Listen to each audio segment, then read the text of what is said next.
राम राम, जय हिंद साथियों। सभी साथियों को मेरा प्यार भरा नमस्कार। और आप सभी प्यारे प्यारे साथियों का, विद्यार्थियों का मैं आज की क्लास में स्वागत करता हूं। आज हम पढ़ रहे हैं संत साहित्य, और संत साहित्य में साथियों प्रमुख संत दादू पढ़ेंगे, आप मलुकदास पढ़ेंगे, आज रजबदास पढ़ेंगे साथ साथ। इस प्रकार से संत साहित्य यानी कि भक्ति काल की जो निर्गुण काव्यधारा है, उस निर्गुण काव्यधारा के प्रमुख संत कवि पढ़ रहे हैं साथियों। तो शुरू करते हैं एक बार दादू दयाल जी। तो दादू दयाल जी का जो जन्म हुआ अहमदाबाद में हुआ। जाति इनकी साथियों विवादित मानी जाती है। कोई इन्हें धुनिया मानते, कोई मुसलमान मानते, कोई मोची मानते हैं, मोची, और कोई इनके गुजराती ब्राह्मण भी मानते हैं साथियों। कहने का मतलब है इनकी दादू दयाल की जो जाति है साथियों वह विवादित मानी जाती है। ये ध्यान रखना, दादू दयाल जी का जो जन्म हुआ वह अहमदाबाद, और अहमदाबाद कहाँ पर है? गुजरात में इनका जन्म हुआ साथियों, ध्यान रखिएगा साथियों। इस जो आप जो क्लास देख रहे हैं, इस चैनल का नाम है टॉपर क्लासेस। इस टॉपर क्लासेस में साथियों हिंदी साहित्य का संपूर्ण इतिहास बिल्कुल निःशुल्क पढ़ाया जा रहा है। बिल्कुल साथियों आपको टॉपिक वाइज पढ़ाया जा रहा है, एक भी टॉपिक इसमें छोड़ा नहीं जाएगा, बिल्कुल हर टॉपिक से। यानी कि आप बेहतरीन नोट्स बना सकते हैं साथियों, और हर एग्ज़ाम इससे आप क्लियर कर सकते हो। इस प्रकार से ये साथियों नोट्स मैं आपको उपलब्ध करा रहा हूँ। जन्म स्थान भी इनका विवादित है। जन्म काल है, जन्म स्थान तो है, इनका जन्म काल साथियों यानी समय भी इनका क्या है? विवादित है, इसलिए यहाँ पर समय नहीं दे रखा है। अलग अलग विद्वान ने अलग अलग समय माना है। आचार्य क्षितिज मोहन सेन के अनुसार इनका वास्तविक नाम दाऊद था। किसका? दादू दयाल का। आचार्य क्षितिज मोहन ने इनका जो वास्तविक नाम माना, क्या माना? दाऊद माना। इन्हें राजस्थान का कबीर कहा जाता है, दादू दयाल को। ध्यान रखना साथियों, राजस्थान का कबीर किसे कहा जाता है? तो राजस्थान का जो कबीर कहा जाता है वो दादू दयाल को कहा जाता है। इस बात को ध्यान रखना। राजस्थान के कबीर कौन है? तो दादू दयाल जी राजस्थान के कबीर है। कौन? दादू दयाल जी राजस्थान के कबीर है। इन्हें दादू पंथ का प्रवर्तक माना जाता है, यह भी ध्यान रखना साथियों। दादू पंथ का प्रवर्तक किसे माना जाता है? तो दादू दयाल जी को दादू पंथ का प्रवर्तक माना जाता है। किसको? दादू दयाल जी को दादू पंथ का प्रवर्तक माना जाता है। कहा जाता है कि साबरमती नदी में बहते हुए लोधी राम नागर ब्राह्मण को ये मिले थे। जैसे कबीरदास जी साथियों, कबीरदास भी लहर ताला तालाब में नीरू और नीमा को बहते हुए मिले थे, उसी प्रकार साबरमती नदी में दादू दयाल जी लोधी राम नागर ब्राह्मण को बहते हुए मिले थे। इनके पुत्रों की बात करते तो गरीबदास और मिस्किन दास के जिनको दो पुत्र थे साथियों। किनके? रजब जी के, दादू दयाल जी के। किसके? दादू दयाल जी के दो पुत्र थे, एक का नाम गरीबदास था, एक का नाम था मिस्किन दास। दादू दयाल जी का जन्म हुआ था अहमदाबाद में, अहमदाबाद गुजरात में हुआ था। जाति इनकी साथियों विवादित है। समय इनका साथियों क्या है? विवादित है। दादू पंथ के ये प्रवर्तक माने जाते हैं। दादू पंथ को निर्गुण ब्रह्म संप्रदाय या निर्गुण पर ब्रह्म संप्रदाय भी कहा जाता है साथियों। दादू पंथ को निर्गुण पर ब्रह्म संप्रदाय भी कहा जाता है। दादू पंथ को साथियों ध्यान रखना, दादू पंथ को ब्रह्म संप्रदाय भी कहा जाता है। ये एग्जाम में कई बार प्रश्न आया हुआ है साथियों। ऐसे कैसे प्रश्न आएगा? दादू पर ब्रह्म संप्रदाय किसे कहा जाता है, या ब्रह्म संप्रदाय किसे कहा जाता है, निर्गुण ब्रह्म संप्रदाय किसे कहा जाता है? तो ध्यान रखना, ये कहा जाता है साथियों दादू दयाल द्वारा जो स्थापित संप्रदाय है उनको पर ब्रह्म संप्रदाय, यह साथियों ब्रह्म संप्रदाय के नाम से भी जाना जाता है साथियों। इस बात को आपको ध्यान रखना है, अच्छी तरह से ध्यान रखना है साथियों। पर ब्रह्म संप्रदाय, निर्गुण ब्रह्म संप्रदाय और पर ब्रह्म संप्रदाय दोनों ही नामों से साथियों इनको जाना जाता है। इनके द्वारा जो दादू जी के द्वारा जो पंथ स्थापित किया गया है।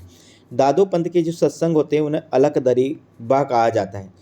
यानी दादू पंथ में जो सत्संग किया जाता है, जो भजन कीर्तन किया जाता है साथियों, उनको अलख दरीबा नाम से संबोधित किया जाता है। तो दादू पंथ के सत्संग को क्या कहा जाता है? तो उनको अलख दरीबा कहा जाता है। दादू पंथ का प्रमुख जो स्थान है साथियों वो कहाँ पर है?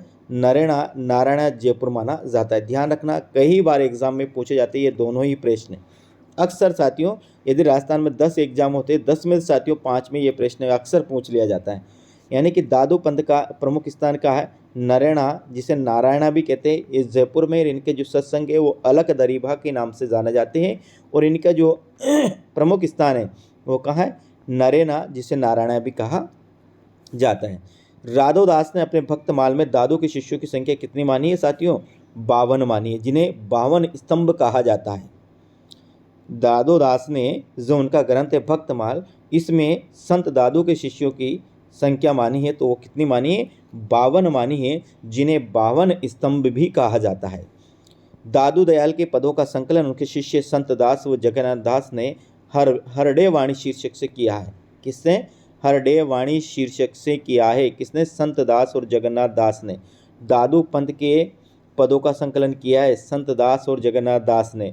दादू पंथ के शिष्यों का संकलन दादू पंथ के पदों का संकलन किसने किया? संत दास जगन्नाथ दास। संत दास जगन्नाथ दास। दादू पंथ के पदों का संकलन किया संत दास और जगन्नाथ दास ने। किससे? हरडे वाणी शीर्षक से। किससे साथियों? हरडे वाणी शीर्षक से इन्होंने संत दास और जगन्नाथ दास, दो इनके जो शिष्य हुए, इन्होंने इनके पदों का संकलन किया हरडे वाणी शीर्षक से। ध्यान रखना, हरडे वाणी किसकी रचना है साथियों? तो ये संत दास और जगन्नाथ दास की रचना है। किससे संबंधित है? तो ये दादू दयाल जी के पदों से संबंधित, यानी दादू पंथ से संबंधित रचना है साथियों। आगे बात करते हैं। अंगवधु रज्जब की रचना है, जिसमें दादू दयाल के पद संकलित। इनके एक शिष्य हुआ है साथियों, जिनका नाम है रज्जब दास। क्या है? रज्जब दास ने दादू के पदों का संकलन अंगवधु शीर्षक से किया, अंगवधु नाम से किया। अंगवधु याद रखना साथियों, अंगवधु किसकी रचना है? तो ये तो रचना तो है साथियों रज्जब दास की रचना है, लेकिन इसमें जो वर्णित किया वो क्या है? दादू दयाल के पद इसमें संकलित है। परशुराम चतुर्वेदी ने दादू दयाल की रचना की। ध्यान रखना, दादू दयाल के रचयिता कौन है? परशुराम। अब ध्यान रखना साथियों, इस बात को आप ध्यान रखना। पहली बात तो हरडे वाणी है, संत दास और जगन्नाथ दास की है, ठीक है। अंगवधु रज्जब की रचना है। दादू दयाल पंडित परशुराम चतुर्वेदी की है। और साथियों दादू के रचयिता है क्षितिज मोहन सेन, यानी दादू रचना है क्षितिज मोहन सेन की है। दादू दयाल रचना है पंडित परशुराम चतुर्वेदी की है। और अंगवधु है रज्जब दास की रचना है। हरडे वाणी है संत दास और जगन्नाथ दास की रचना। इस बात को आप अच्छी तरह से ध्यान रखें साथियों। दादू दयाल किसकी रचना है? तो दादू दयाल पंडित परशुराम चतुर्वेदी की रचना है दादू दयाल, ठीक है।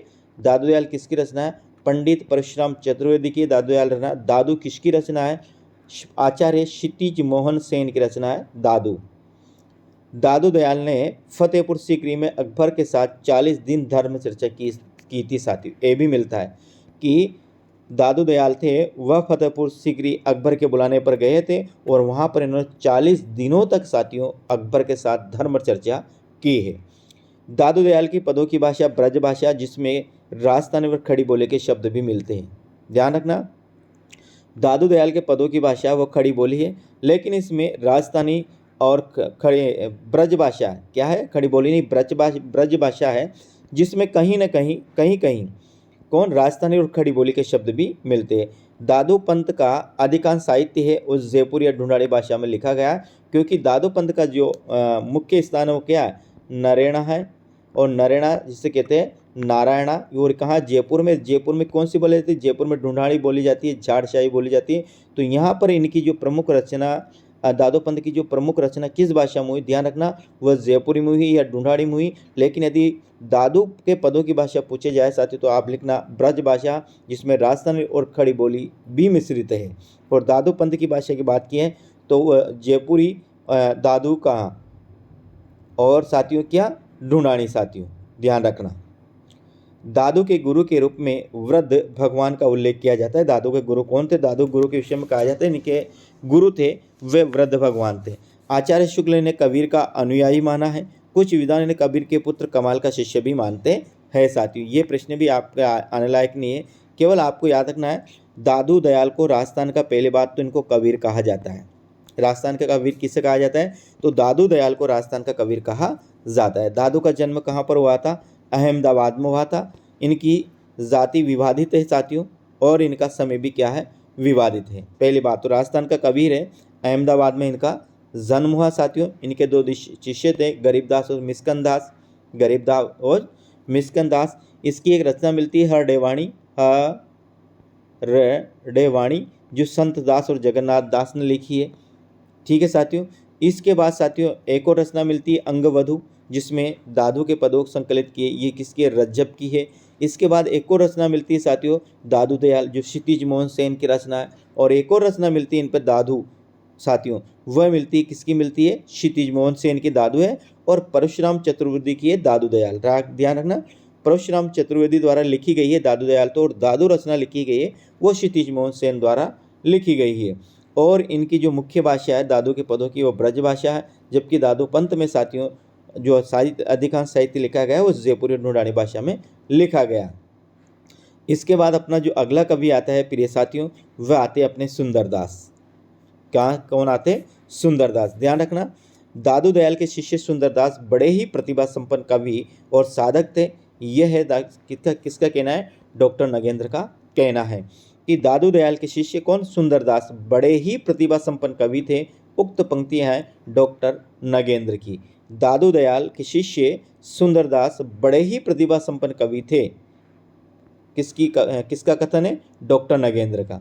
संत कवियों में सुंदरदास एकमात्र कवि है जिन्होंने पारंपरिक ढंग से शिक्षा ग्रहण की है, डॉक्टर बच्चन सिंह का कहना है साथियों।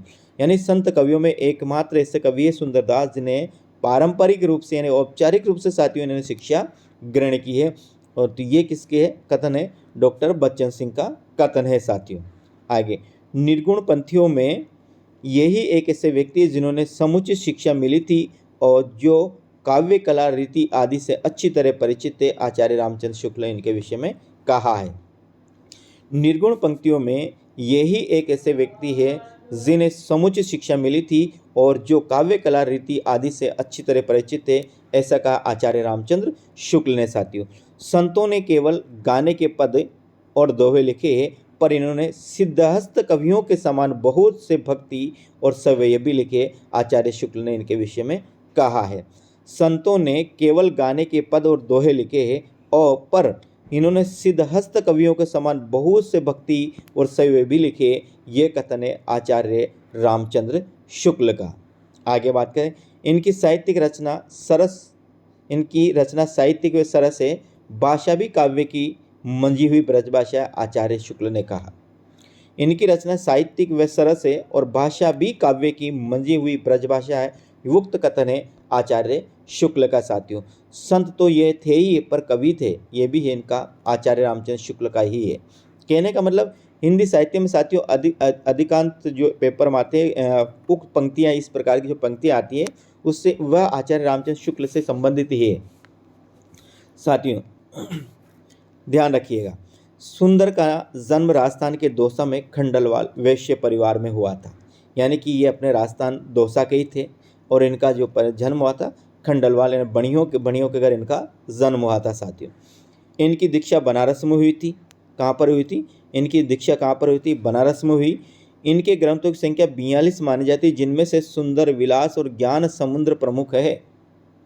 सुंदर विलास और ज्ञान समुद्र इनकी प्रमुख रचना है। कितनी मानी जाती है, इनके ग्रंथों की संख्या 42 मानी जाती है, किसी सुंदरदास के ग्रंथों की संख्या, जिनमें प्रमुख है सुंदर विलास और ज्ञान समुद्र। कौन साथियों, ध्यान रखना, सुंदर विलास और ज्ञान समुद्र इनकी प्रमुख रचना मानी जाती है, किसकी, सुंदरदास की साथियों। सुंदर विलास और ज्ञान समुद्र। एक और ध्यान रखना साथियों, सुंदरदास थे वह श्रृंगार रस के घोर विरोधी थे। किसके, श्रृंगार रस के घोर विरोधी थे।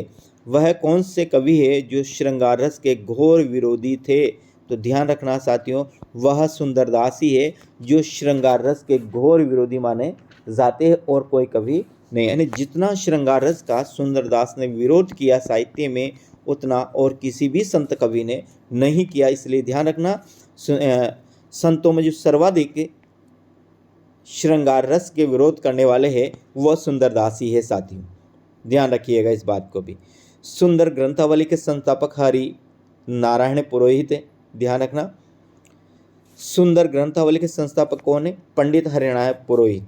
सुंदर ग्रंथावली के संपादक पंडित हरिनारायण पुरोहित। सुंदर ग्रंथावली के संस्थापक है पंडित हरिनारायण पुरोहित। ध्यान रखना, सुंदरदास श्रृंगार रस के घोर विरोधी थे। ये पंक्ति आपको याद रखनी है, ये पंक्ति भी आपको याद रखनी है कि सुंदर ग्रंथावली के संपादक पंडित हरिनारायण पुरोहित, इन्होंने केशव की रसिक प्रिया का विरोध किया, नंददास की रस मंजरी का विरोध किया, रस मंजरी, सुंदर कवि राय की सुंदर श्रृंगार की इन्होंने निंदा की, क्योंकि इसमें सभी में साथियों ये नायक नायिका भेद लक्षण ग्रंथ है और इसमें श्रृंगार रस का अतिशयोक्ति वर्णन किया, इसलिए ये इन्होंने इनका क्या निंदा की, क्योंकि ये श्रृंगार रस के घोर विरोधी थे।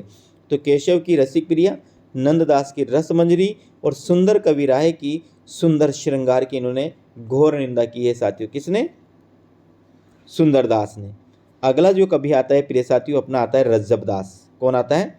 रज्जब दास अपने अगले कवि आते हैं। ये दादू दयाल के प्रधान शिष्यों में से एक थे रज्जब दास। वास्तविक नाम इनका रज्जब अली खां था। क्या था? वास्तविक नाम इनका रज्जब अली खां था। जनश्रुति की ये आजीवन दूल्हे के वेश में रहे। ये भी इनके विषय में कहा जाए कि आजीवन दूल्हे के वेश में रहे। अंग वधु शीर्षक से इन्होंने दादू दयाल के पदों का संकलन किया। ध्यान रखना, अंग वधु किसकी रचना है? रज्जब की रचना है। और अंगवधु रज्जब की रचना है, इसमें दादू दयाल के पदों का इन्होंने संकलन किया। तो अंगवधु किसकी रचना है? रज्जब की रचना है। ध्यान रखना, अंगवधु किसकी रचना है साथियों? रज्जब की रचना है, जिसमें दादू दयाल के पद इसमें संकलित है। सरभंगी में अन्य संतों के पद संकलित किए गए। इनके स्वयं के पद रज्जब में संकलित हैं। इनकी एक और रचना मिलती है साथियों सबंगी, जिसमें अन्य संतों के पद संकलित है। ये भी रज्जब दास की है। किसकी है? ये भी रज्जब दास की रचना है। कौन? सबंगी। सबंगी भी रज्जब दास की रचना है। और इनकी साथियों एक और रचना मिलती है, इनके स्वयं के पद रज्जब में एक रचना मिलती है रज्जब। ये जो स्वयं दादू के पद है, रज्जब दास के पद है, वो रज्जब में मिलते हैं। सबंगी में अन्य संतों के पद है, तो अंगवधु में दादू दयाल के पद है। ध्यान रखना, अंगवधु रज्जब की रचना है, सबंगी भी रज्जब की रचना है। अंगवधु में दादू दयाल के पद है, तो सबंगी में अन्य संतों के पद है। इनके जो पद है वो मिलते हैं साथियों रज्जब में, इनके पद मिलते हैं।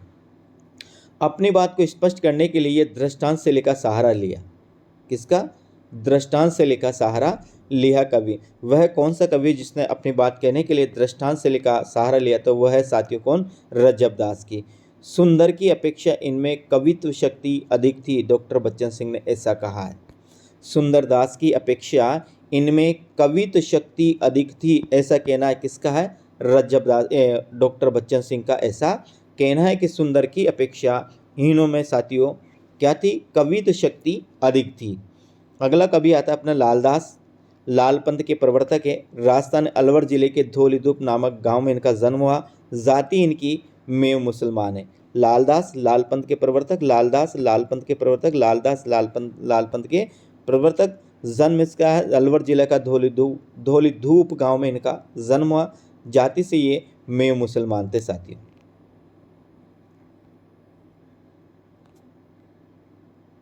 इनके अनुयायी में हिंदू और मुसलमान दोनों आते हैं। किसमें? इनके जो अनुयायी थे साथियों, इनमें हिंदू भी आते हैं और मुसलमान भी। लालदास के जो अनुयायी है इनमें हिंदू भी और मुसलमान दोनों आते हैं। अगला कवि आता है साथियों अपना मलुकदास। अकबर के शासनकाल में जन्म और औरंगजेब के शासनकाल में इनकी क्या हुई? मृत्यु हुई। किसकी? मलुकदास की। अब मलुकदास की रचना याद रखना साथियों, इनकी रचना अक्सर एग्जाम में आ जाती है। ज्ञान बोध रतन कान बारकड़ी सुख सागर शब्द रामा अवतार लीला ब्रज लीला ध्रुव चरित और पुरुष विलास। इनकी रचना अक्सर एग्जाम में पूछ लिया जाए। एक ज्ञान बोध रतन कान बारकड़ी सुख सागर शब्द, ज्ञान बोध रतन कान बारकड़ी सुख सागर शब्द रामा अवतार लीला ब्रज लीला ध्रुव चरित पुरुष विलास। रामा अवतार लीला ब्रज लीला ध्रुव चरित और पुरुष विलास। रामा अवतार लीला ब्रज लीला ध्रुव चरित और पुरुष विलास इनकी रचना है। ज्ञान बोध रतन कान बारकड़ी सुख सागर, ज्ञान बोध रतन कान बारकड़ी सुख सागर, ज्ञान बोध रतन कान बारकड़ी सुख सागर, ज्ञान बोध रतन कान बारकड़ी सुख सागर शब्द रामा अवतार लीला ब्रज लीला ध्रुव चरित पुरुष विलास। शब्द रामा अवतार लीला ब्रज लीला ध्रुव चरित और पुरुष विलास इनकी प्रमुख रचना है। इनकी प्रमुख ये याद रखना साथियों, ये पंक्तियाँ। अजगर करे ने चाकरी पंछी करे ने काम, कहे गए दास मलुका सबके दाता राम। जैसे कैसे राम नाम की रट लागी रे, कैसे छूटे राम नाम की रट लागी रे, प्रभु तू चंदन हम पानी रे दास की पंक्तियाँ हैं। उसी प्रकार ध्यान रखना, ये है मलुकदास की रचना। मलुकदास की है कि अजगर करे ने चाकरी पंछी करे ने काम, कहे गई दास मलुका सबके दाता कौन राम है। एक बार पुनः, अजगर करे ने चाकरी पंछी करे ने काम, कहे गई दास मलुका सबके दाता राम। साथियों, ये मलुकदास की पंक्तियां हैं। और ज्ञानबोध रतनकार बारकड़ी, ज्ञानबोध रतनकार बारकड़ी सुख सागर शब्द, ज्ञानबोध रतनकार बारकड़ी सुख सागर शब्द, रामावतार लीला ब्रज लीला धूर चरित पुरुष विलास, रामावतार लीला ब्रज लीला धूर चरित और पुरुष विलास, रामावतार लीला ब्रज लीला धूर चरित और पुरुष विलास, ये इनकी प्रमुख कृतियां हैं साथियों। अब साथियों, ये आज क्लास में इतना ही। कल वापस अगले क्लास में अपन पढ़ेंगे इनके कुछ प्रमुख तथ्य और इसके साथ साथ संत साहित्य की विशेषता देखेंगे साथियों। उम्मीद करता हूँ क्लास आपको अच्छी लगी होगी। कैसी लगी कमेंट के माध्यम से मुझे जरूर पता कर जाएगा साथियों। तो जय हिंद प्रिय विद्यार्थियों, मिलते हैं अगले वीडियो में। राम राम साथियों।